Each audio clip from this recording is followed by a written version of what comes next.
This is the best moments of the BBQ Central Show in 10 minutes or less. Ever wish you could re-listen to your favorite interview or segment?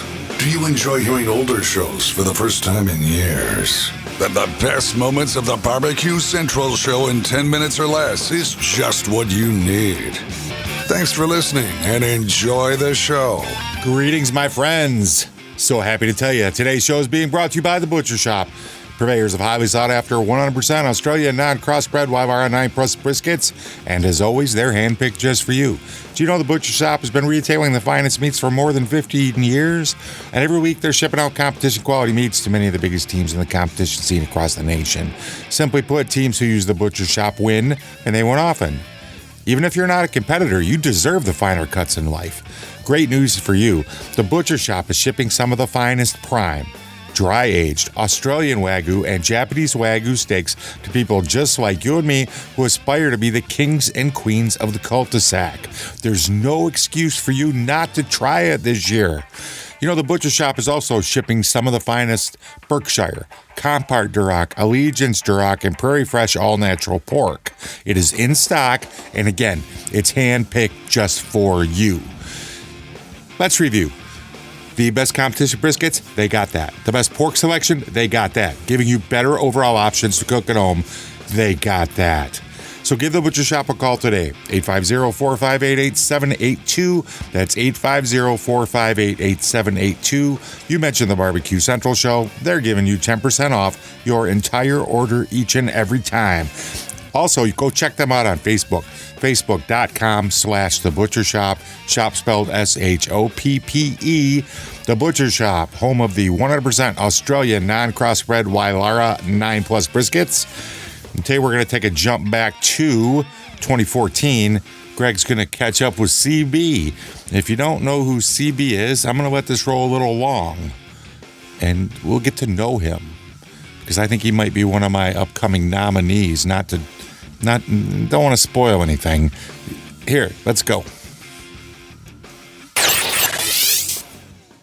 All right, joining me now, someone who appears on this show every so often, talking about hot topics, pun intended, in the industry, has worked for some of the biggest names in the industry, and is a creator of the website Welcome to the Cookout. And tonight he joins me to talk about a subject that will be really kicking into high gear very soon, if it hasn't already. That, of course, the art and sport of tailgating. So let's head on over to the hotline and welcome back friend of the show. It's CB, Barry Martin. Barry, how are you, bud? Hey, Greg. Happy, whatever it is, almost National Bacon Day. That comes up on the 30th. Did you know that? No, I didn't. Uh-oh. Well, look at this. Hold on a second. I've completely screwed up your picture here, Barry. I apologize. There you are. Possibly is me. Well, no, it's actually, while I see where you're going with that, no, it's my non-prowess of the high-tech stuff here. Barry, you've brought up a tremendous topic with this National Bacon Day. That being bacon. Yes. I mean, have we had enough of bacon already, for crying out loud? Are we over-baconed as a population? Well, I think it's kind of silly that everybody puts it on everything and says it makes it better. It's a wonderful food item, used well, used appropriately, used in, moderation. Who doesn't enjoy it? Well, there are a few people, but they're nutsos. But, it's a great thing. But I think the idea of having bacon and everything is a little bit crazy and silly, yeah. Well, so here's my thought on that. Like, like you said, in moderation or, this or that, it's one thing. But all of a sudden, it seemed to find its way into mayonnaise. Yeah. I met those guys, by the way. And it didn't taste like bacon. I was actually a big fan of Baconaise. The guys over at Bacon Salt, Lefko and the gang, yeah. I mean, I thought the product was good, but it just seemed like, especially over the last 2 years, if you could stick bacon anywhere, they were doing it. And the public and people trying to make money off of bacon. I have, somebody gave me bacon frosting for cupcakes. It was the worst thing I ever tasted. Bacon lip balm I saw at the Justice clothing store for girls. Why not just rub bacon grease on your lips? That's what I'm talking about. That's cheaper, what I'm saying. In fact, healthy. I got my wife a little thing of bacon just to put behind her ear when she wants to be, hubba hubba, and I feel much better about things. Now I know. It's no Q cologne.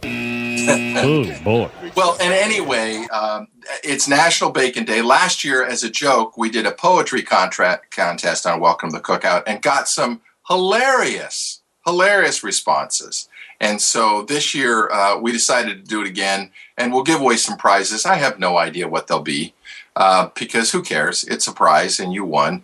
And last year, a delightful person, what was her name? Let me look it up here. Won. She was a hoot. Marilyn Baker Mager. Oh, she listens Marilyn to the show. Mayer, friend of the show. Wonderful lady. Oh, Hot Sauce Weekly. She won the bacon frosting. I gave it to her because I thought it tasted terrible, and she was happy as a clam. Her poem last year was, "Bacon is good, bacon is great, bacon is better than chocolate cake."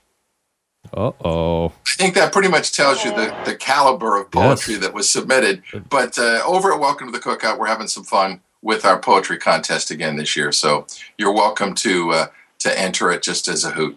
Welcome to thecookout.com, correct?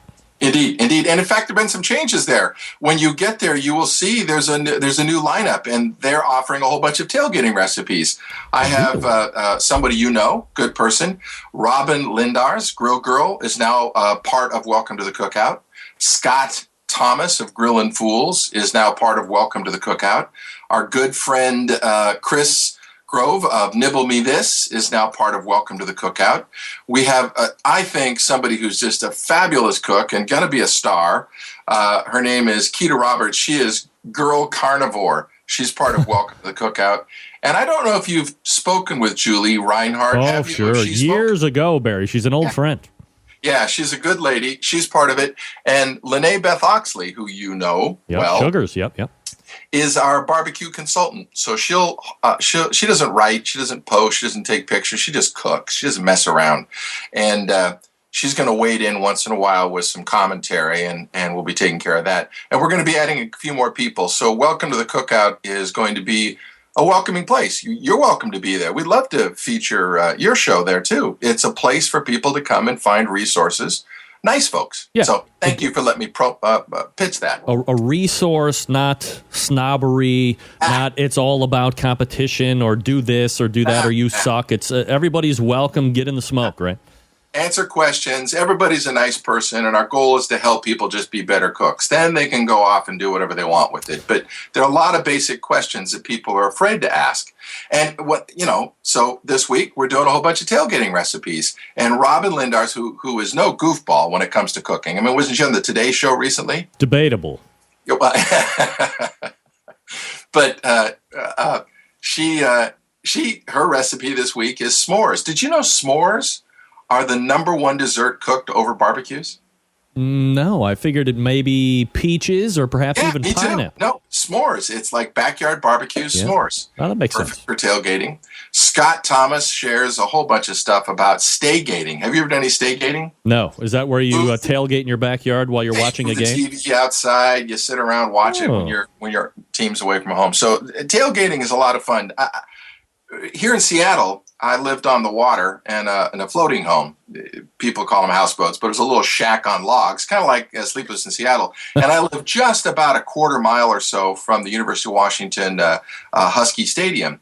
And their claim to fame for tailgating, unlike any place else that I'm aware of, is hundreds of boats raft up right outside the stadium. And you tailgate on the aft of boats and on rafts. Wow. And I take my little Zodiac over there with a 6-pack of beer, and I'd find somebody who wanted to let me climb on board, and we'd eat. And that was kind of a fun tailgating. What kind of tailgating I wonder your listeners do? Do I have you dazed and confused? Don't worry. This is to be continued. That's right. This is a 2-part miniseries. I know there's been a lot of miniseries lately, but CB was a great guest. I think this is worth covering off. So come back next week. We're going to pick up right where we left off. Greg's going to carry on his conversation with Chef Barry. You don't want to miss it. But until next time on the best moments of the Barbecue Central show in 10 minutes or less, I'm your host, John Solberg. I look forward to talking to you again soon.